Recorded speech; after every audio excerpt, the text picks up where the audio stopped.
শরীরের সমান নয়। তিনি এক প্রান্ত থেকে অগ্রাসের ধরে অন্য প্রান্তে চলে চলেছে এবং প্রত্যেকটি মানুষকে আস্থার জায়গা নিয়ে আসছেন। আগামীতে যদি বাংলাদেশ জামাতে ইসলামী ক্ষমতা দুর্নীতি হবে না, সমন্বিত হবে না, টেন্ডারবাজি হবে না, চাঁদাবাজি হবে না। আমাদের আশ্বস্ততা আমরা জাতির সামনে রাখতে চাই। এই আবেদনটা হলো যে মানবিক কল্যাণ রাষ্ট্র জামাত তৈরি করতে চায়। তাকে সুমানের মাধ্যমে সম্ভব, কি বলেন আপনারা? প্রক্রিয়া সম্ভব। এই জন্য কাজ করতে হবে। আমরা কাজের কথা বলেছে, ইন্নাল্লাহ লা ইউগাইয়িরু মা বিকাওমিন হাত্তা ইউগাইয়িরু মা বিআনফুসিহিম।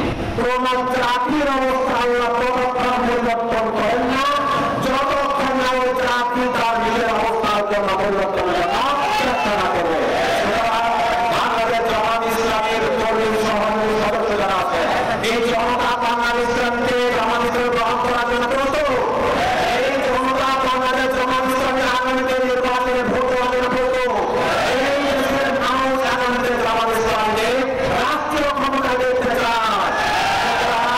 আমার অনুরোধ থাকবে এই ময়দানের প্রতি এখন থেকে জনগণের মাঝে জুলাই গণ অভ্যুত্থানের কথা বলবেন, আহতদের কথা বলবেন, শহীদদের কথা বলবেন, তাদের সংবিধানের কথা বলবেন এবং আমার নির্বাচনে বাংলাদেশ জামাত ইসলাম যদি ক্ষমতায় আসতে পারে তাইলে কেবলমাত্র 24 গণ অভ্যুত্থান